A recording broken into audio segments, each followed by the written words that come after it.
And welcome back. This is your man Warrior, and this is another patron roster review. This is Wen Qualto from Tauntauns of Fun, so shout out to you guys.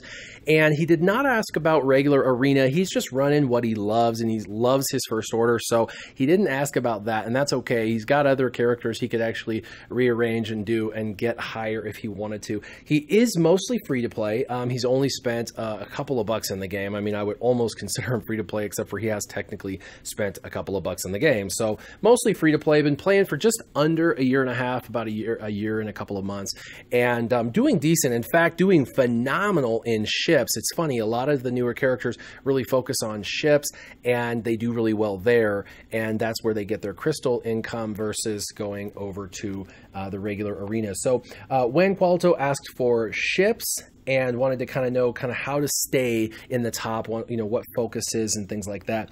Number two, kind of generalized gearing, like where do I take my characters as a free-to-play guy? You know, should I take them to gear 8, gear 9, gear 10? Like, where should I kind of quit before moving on? Wanted to know about some light side, dark side teams. Wanted to know if Holdo is somebody he should try and you know, move forward. And then also concerned about the Old Republic and like a possible future event.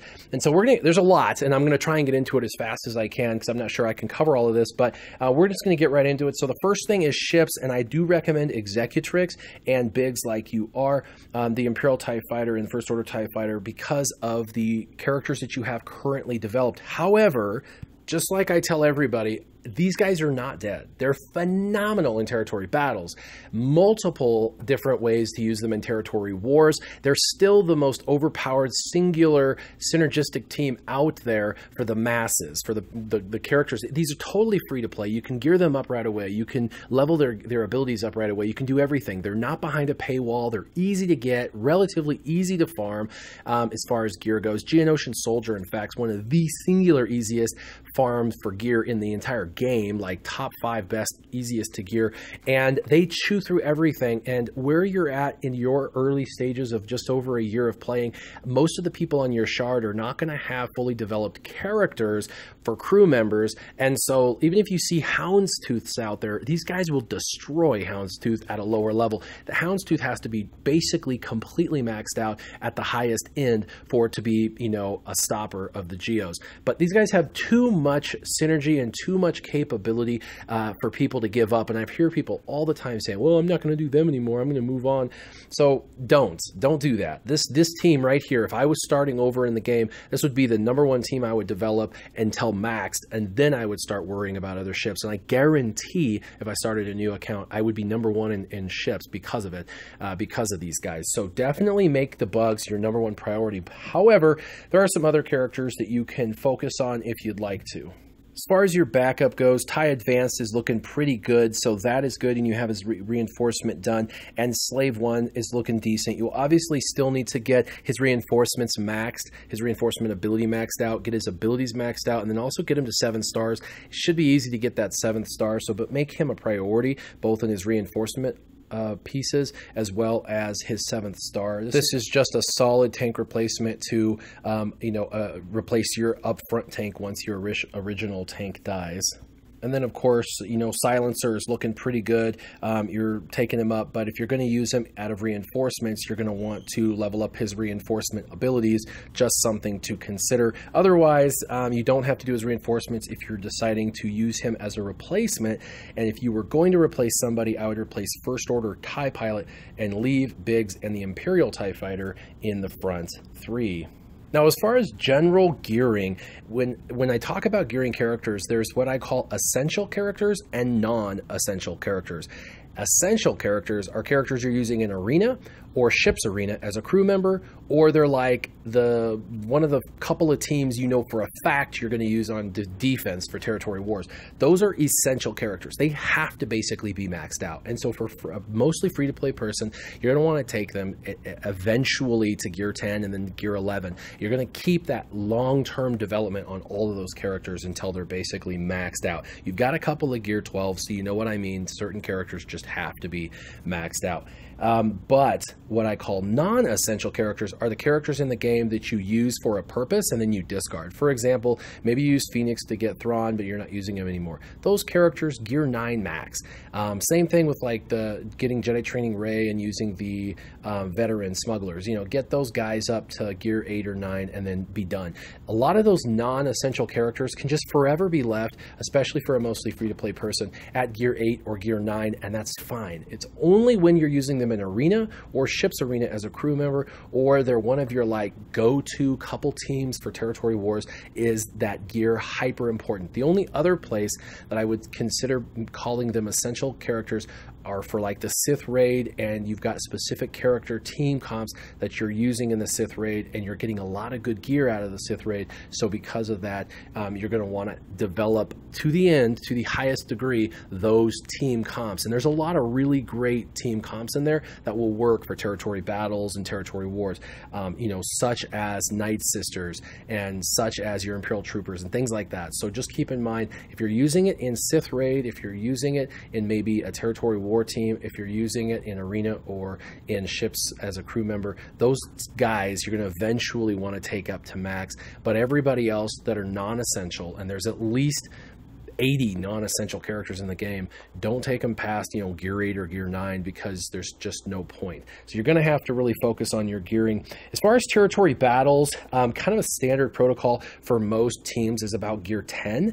And then make sure that every team you're using has daze if possible. Daze is the one debuff that basically is utilized in every phase of every battle for every light side and dark side territory battle to kind of win. If you don't have daze, you'll probably lose, and if you have daze, you'll probably win, as long as you use it right. And I had a video on daze. It's really important, so watch it if you haven't seen it. But we're going to go through a couple of teams for light side territory battles and then dark side territory battles. So Rogue One is a requirement for territory battles, and since you asked on territory battles, definitely need to focus on these guys. These are kind of your worst of all the characters you have. You're going to want to focus on them for sure.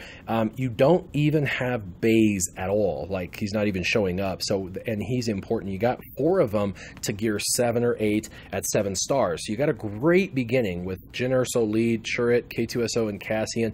But I would get Baze. Even I now in Territory Wars still use Baze on a defensive team in Territory Wars. I did it today in Territory Wars. So because of that, this is a guy you just can't ignore. Plus his synergy with Chirrut makes it impossible for him to ignore. So get your Baze Malbus, farm him. I know he's difficult, but farm him up and get him to 7 stars, and there you go. If you haven't unlocked his node by now with the characters you have, you should be able to unlock his node. If you're having troubles with that, let me know. Otherwise, make him a #1 priority for the Rogue One.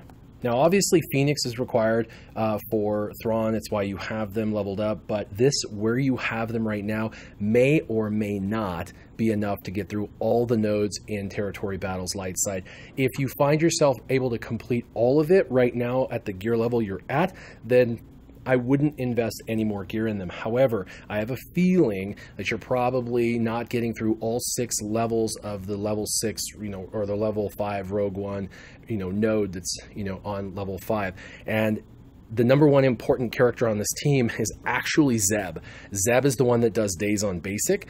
And while you can call him to assist with a couple other characters' abilities, he's got to be durable enough to stick around for all 6 rounds of light side battles. And so definitely want to consider gearing up Zeb in this team. But anyone that's kind of a weak link, for example, Hera being at gear 9 and Kanan being at gear 8, you probably want to consider leveling those 2 characters up to gear 10 kind of as a baseline. And then just generalized Rebels. You've got a lot of really great characters. Commander Luke Skywalker, R2-D2, Han Solo, Wedge, Biggs. You've got a lot of options in here. Stormtrooper Han.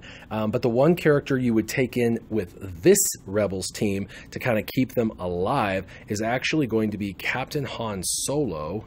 And I don't even see Captain Han Solo in your roster. So you not only want to farm this guy in Cantina, but you want to gear him up. He's got a guaranteed days on basic. It's unresistible with the Empire, so in their Empire and light side territory battles.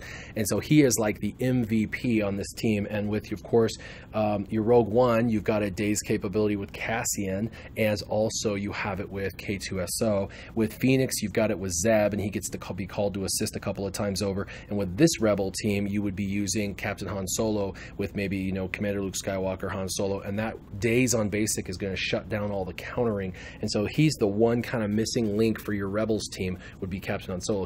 So far, Baze, Captain Han Solo, those two guys, and then also just basically your gear levels of your Rebels, Phoenix, and Rogue One to gear 10 is kind of that baseline. And then lastly is Resistance. You got them all basically geared, you know, 10, so you're pretty good to go. You did ask, should you focus on Holdo, yes or no? As a mostly free-to-play individual, my answer is absolutely no. She's really more of a luxury character at the highest end for, you know, Dolphins or Whales that are going in on kind of a lot of different team comps. Right now, one Resistance composition is probably enough for you for territory wars and battles, but this team is going to be phenomenal. You also have what you need to probably get Jedi Training Rey, so when you get her, you want to definitely max her out. Now let's move over to the dark side. For sure, there's a couple of teams we're going to focus on, but the number one, most important, really, it's kind of like the Resistance is in the light side. It's the Night Sisters for the dark side. These guys are ridiculously durable with Asajj Ventress lead. That's awesome. Old Daka, you can use Talia at 7 stars. Mother Talzin, you need to finish off starring and gearing, and Zombie, you need to finish off starring and gearing, and you really need to get Zombie to at least gear 10 so you can max all the abilities out that make her what she is now. After the recent rework, she's phenomenal, but she has to be at least gear 10 to really click the way that they've built her and designed her. So you want to finish gearing and starring Mother Talzin and Zombie, and those would be the two on this team I'd focus on.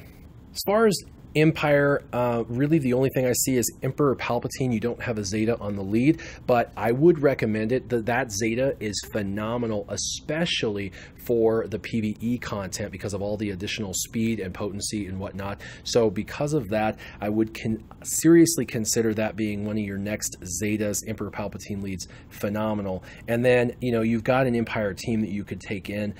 You know, once you have Emperor Palpatine Zeta, you've got, you know, Thrawn and TIE Fighter Pilot and Grand Moff Tarkin. Those two underneath Emperor Palpatine Zeta lead is absolutely insane.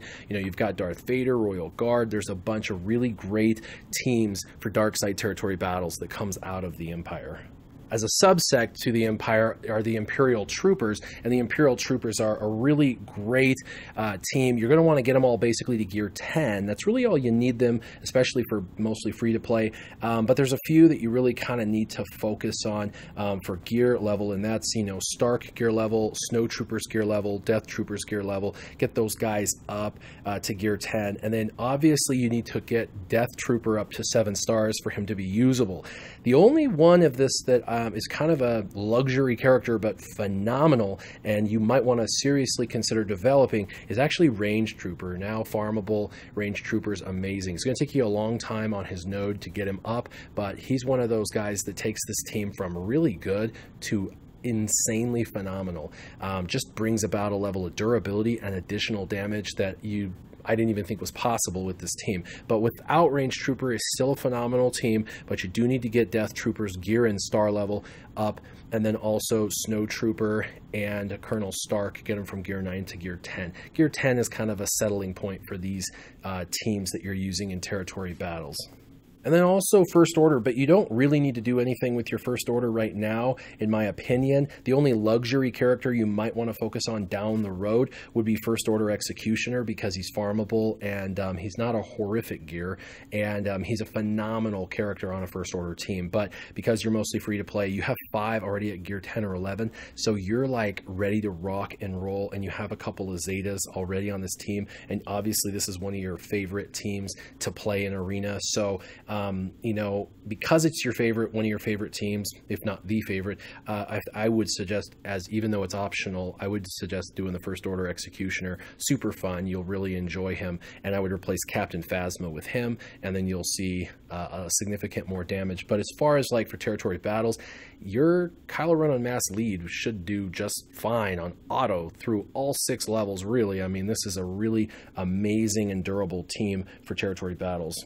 Now, you asked about Old Republic and should you be focused on these characters for new upcoming content. And the cool thing with you is you're over 2 million GP, you know, for the last year and a half. That's pretty, actually really hyper focused. Normally it's about 1 million GP per year approximate. And so for about a year and a half-ish or whatever, you should be around 1.5. So with hyper focus and just spending a little bit of money here and there, you've been able to get over 2 million. So awesome. You have every character but Jedi Training Rey and her events coming around, and you have every character you need to get her. So you'll get her and level her and gear her up.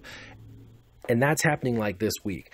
Aside from that, Old Republic is now going to be the next thing potential in the future that you're going to have to focus on, aside from bounty hunters that we know are needed for the Chewbacca event that just came, that we just had this last week. And so because of that, obviously bounty hunters should be kind of on your targeted list of things you should be considering. They're great in territory wars, territory battles, and all of that. But because the Chewie thing has kind of come and gone, it's almost too late if you haven't gotten him 7-star. You know, you just accept the Chewie that you got.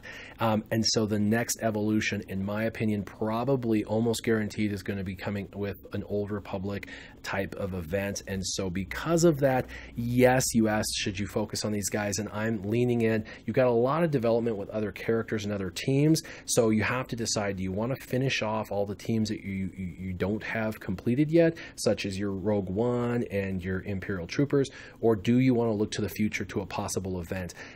There's an argument to be made with both. One is, you know what you need for these certain characters to be finished off, so maybe do what you know needs done. And there's the other argument, you want to be prepared for Old Republic. The downside is, I told a lot of people that I thought Han Solo's movie characters were going to be part of an event, and then they kind of fell flat and so far haven't been really involved in a whole lot. And so a lot of people spent time, you know, gearing up and farming those characters. And so I'm a little bit nervous for a mostly free-to-play person to tell them to go all in on Old Republic, because if they're not utilized for an event for 6 months, then I'd feel bad, because really what you know as true, such as your Rogue One, Imperial Troopers, things like that, really need developed more. But if you want to put these guys on the back burner and kind of look at them a little bit and farm them up a little bit, that's it. But I'm going to leave that decision as to whether you're focusing on Old Republic up to you. Sorry, it's probably not what you wanted to hear. But everything else is looking good, like I said. Again, with ships, you definitely want to have your bugs worked on. The geos are amazing, and you know you need to work on your Slave 1 ship for reinforcements still. You know, gear 9 for non-essential characters, gear 10 if you're taking them into territory battles, gear 11 or 12. You know, 11 for other places in the game, and maybe 12 if you're using them in arena or ships arena. And you know, for light side, Resistance, Rebels, Phoenix, Rogue One. For dark side, Night Sisters, Empire, Imperial Troopers, and First Order. And like I said, your Empire and First Order are good. You just may want a Zeta, Emperor Palpatine. If anybody watching this has any ideas for Wen Qualto, leave them in the comments down below, and keep your gaming on. Warrior out.